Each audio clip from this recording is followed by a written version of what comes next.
Ladies and gentlemen, we gather today in a world that often presents pain as a permanent condition. But I want to speak to you today about a truth that transcends circumstances, emotions, and even time. Pain is temporary, but God's purpose is eternal. We live in a culture that runs from pain. We avoid discomfort. We question suffering. We assume that if we are hurting, something has gone wrong. Yet the truth is, pain is often part of the process God uses to shape lives, develop character, and direct people toward a higher calling. When we look into history and into the scriptures, we see a recurring pattern. Those who were called by God were often not spared from hardship. In fact, many were called through hardship. Pain was not the end of their story. It was the shaping tool God used to prepare them for the assignment ahead. Pain humbles us.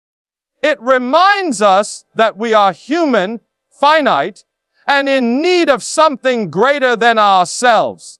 It strips away pride, breaks down self-reliance, and creates space for surrender. In the moments when life feels the heaviest, we begin to ask the questions that truly matter. Why am I here? Is there a purpose to this suffering? Does this pain have meaning? And the answer is yes. The pain you experience is not in vain. It is not pointless. It is part of a process that God, in His wisdom and sovereignty, is allowing for reasons beyond your current understanding. You may not see the full picture now, but that doesn't mean there isn't a bigger picture being formed. Imagine a sculptor chiseling a block of stone. From the outside, it looks violent. Pieces are being broken off. Dust flies. The material is being cut and shaped. But the sculptor knows what he's doing. He sees the finished work in his mind, even while others see only a ruined rock. That's how God works with us.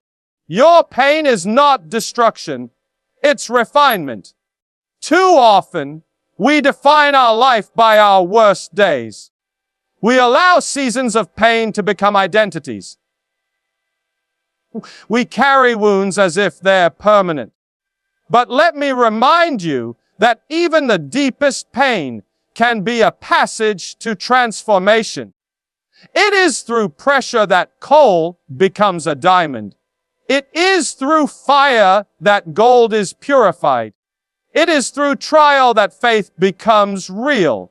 Look around, and you'll see people walking today who have survived tragedies you can't imagine. You'll see mothers who lost children but became voices of hope for others. You'll meet former addicts who now help others escape the grip of destruction. You'll find people who were betrayed, abandoned, or abused, and yet they shine with resilience and wisdom. What happened? Their pain didn't define them. God's purpose did. But there's a condition to this transformation. It requires surrender. It requires us to stop asking, "Why me?" and begin asking, "What now? What can I learn? How can I grow?" The shift from questioning to trusting is the moment pain begins to serve a greater purpose. Many times, we try to fix pain ourselves. We run to distractions, to habits, to people, hoping to numb what hurts. But nothing heals the human heart like the presence of God. His purpose redeems the suffering. His plan weaves even the broken threads into something beautiful. What we think is an end, He sees as a new beginning. And make no mistake, God's plan is always higher, deeper, and more complete than anything we can imagine. His purpose was not designed in response to your pain. No, His purpose existed before the pain and includes a way through it. He doesn't just allow pain. He walks with us in it. He strengthens us through it, and He leads us beyond it. So today, if you're facing hardship, if you're broken, tired, disappointed, know this: your pain is not the final word. You are being prepared, not punished. You are being shaped, not shattered. And even in the silence, God is speaking. Even in the waiting, God is working. Pain may last for a night, but purpose lives forever. Let your heart rest in that truth. Let your spirit be lifted by it, because what you're going through now will one day become what God uses to help someone else. Your story isn't over. It's just beginning.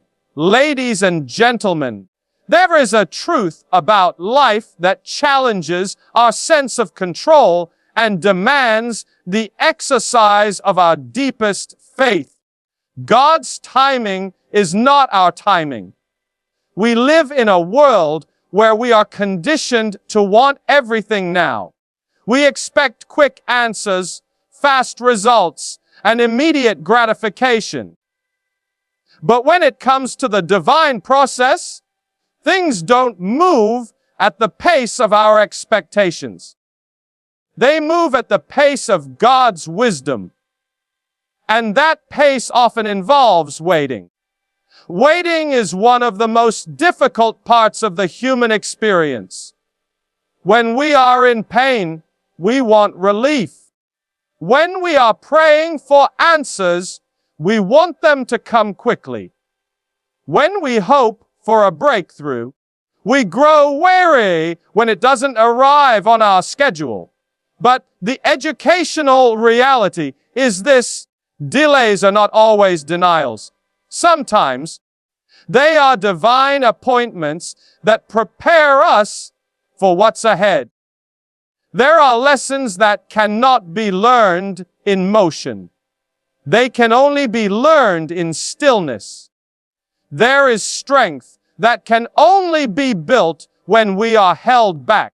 And there is faith that only deepens when we are forced to trust beyond what we can see. God's timing stretches us. It develops our character. It teaches us the difference between convenience and conviction. Think of nature. Seeds don't sprout the moment they are planted. A seed must be buried, hidden beneath the soil, and undergo a silent transformation before anything ever breaks the surface. It must endure darkness, pressure, and time. But eventually, when the conditions are right, the seed begins to grow. That's how God's timing works. He plants us in situations that may feel hidden, uncomfortable, or even lifeless, but growth is happening underground. One of the greatest challenges is that we often equate God's silence with His absence. But silence is not a sign that He has forgotten you. Sometimes God is silent because He is working. He is arranging things that you cannot see. He is aligning people, resources, and circumstances for the right moment. If He gave you what you asked for before you were ready, it would not bless you. It might break you. We must learn to see waiting not as punishment, but as preparation. There is a process taking place in the delay. The wait strengthens your endurance. It refines your desires. It tests your motives. And most importantly, it builds trust. Because trusting God in the waiting room is what reveals the true depth of our faith. Consider how many stories in Scripture were shaped by God's timing. Abraham waited decades for the child he was promised. Joseph waited in a prison cell before stepping into his destiny. Moses waited in the wilderness before becoming a leader. David waited years after his anointing before taking the throne. In each case, the waiting was essential. It wasn't wasted time. It was transformative time. You see, God is not in a rush. He doesn't panic. He doesn't make mistakes. He sees the end from the beginning. He knows when we are ready, and His timing, while it may feel slow, is always perfect. Sometimes we try to rush what God is doing. We step ahead of Him because we are tired of waiting. But premature moves often lead to painful consequences. When we force outcomes, we often forfeit blessings. But when we wait on God, we position ourselves to receive what we were truly made for. Waiting is a spiritual discipline. It calls for surrender, a laying down of our timeline, and an embracing of God's will. It's a daily decision to believe that God hasn't forgotten the promises He made to you. It's holding on to hope when circumstances seem to contradict the dream. And it's trusting that what God has for you is worth every second of the wait. So if you are in a season of waiting right now, waiting for healing, for direction, for restoration, for purpose, don't lose heart. The wait is not wasted. God is not delaying to hurt you. He is delaying to help you. What's coming is better than what's gone. And when the time is right, nothing will be able to stop what He has ordained for your life. You are not forgotten. You are not abandoned. You are being positioned. Because when God's time comes, it comes suddenly, powerfully, and perfectly. And everything you've waited for, cried for, believed for, will make sense in the light of His glory. Ladies and gentlemen, there is something deeply transformative about trust. Trust has the power to change how we view pain, how we carry burdens, and how we walk through the fire of life's most difficult seasons. When we trust in God, not only in what He does, but in who He is, our suffering takes on new meaning. It is no longer just something to endure. It becomes something that molds us, deepens us, and ultimately strengthens us. Trust transforms suffering into strength. Pain without purpose leads to despair, but pain with trust leads to growth. When you trust that God is with you, for you, and ahead of you, even the darkest valleys become training grounds. Trust doesn't remove the pain. It gives you the courage to face it. Trust doesn't make the storm disappear. It teaches you how to walk through it with peace in your heart. When we look at those who have, through great hardship, and still stand with faith, still speak with hope, still love with open hearts, we are not seeing people who avoided suffering. We are seeing people who trusted in the midst of suffering. And that trust became their strength. The truth is, trust is not something that happens once. It is something we must choose daily, especially when life hurts. It's easy to trust when things are going our way. But real, unshakable trust is forged in the fire, in the hospital rooms, in the seasons of loss, in the moments of silence when answers don't come. Trust is refined when the path is dark and we have nothing to lean on but God's promises. The scriptures remind us again and again, trust in the Lord with all your heart and lean not on your own understanding. That verse is more than comfort. It is instruction. Because the truth is our understanding is limited. We see only fragments of the bigger picture, but God sees the whole canvas. What looks like chaos to us is part of a divine order to Him. Many times, suffering feels unfair. We ask, why me? What did I do to deserve this? But trust moves us beyond those questions.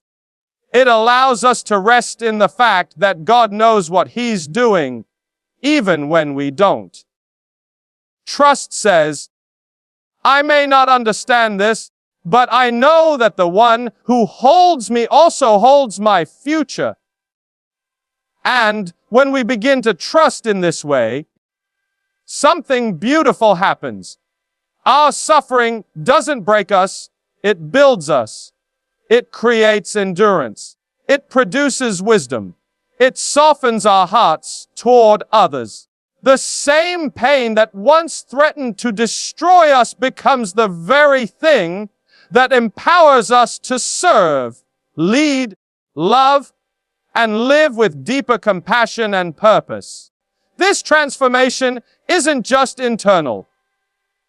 It impacts the lives around us. People watch how we suffer. They watch how we hold on. And when they see someone endure pain with peace, sorrow with grace, and loss with hope, they begin to ask, what is their source? That's when our lives become a testimony. That's when our pain points others toward the one who gave us strength. God never promised a life without suffering.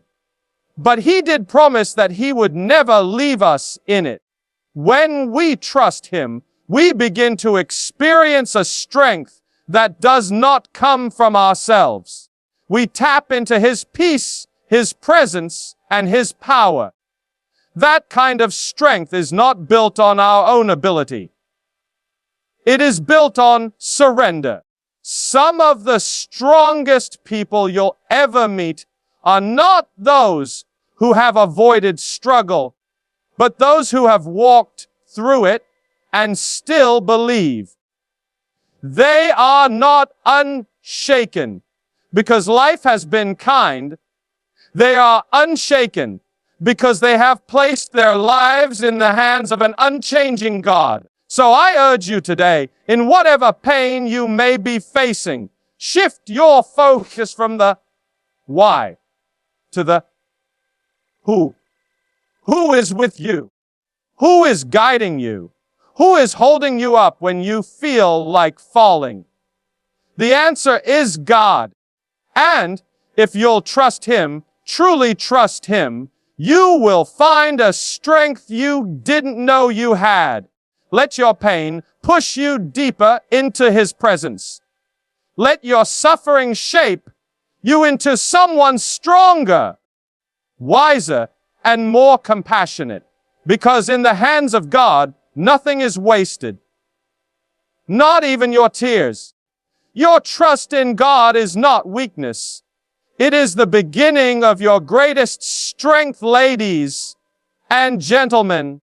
As we bring this message to a close, I want to leave you with a truth that reaches beyond emotion, beyond momentary comfort, and into the very foundation of your faith. God's plan is greater than your pain. You may not understand everything you're going through. You may feel like your prayers are unanswered. Your hope is slipping and the path ahead is unclear. But I assure you, nothing you are facing is unnoticed by the one who formed you. Your tears are counted. Your battles are seen. And your heart, even when it's breaking, is still held firmly in His hands. Do not mistake delay for denial. Do not let the weight of your suffering convince you that you are forgotten. And do not measure God's faithfulness by the intensity of your struggle. His love for you is not proven by how easy your life is.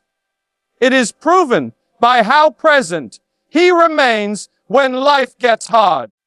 So keep walking, keep trusting, keep believing.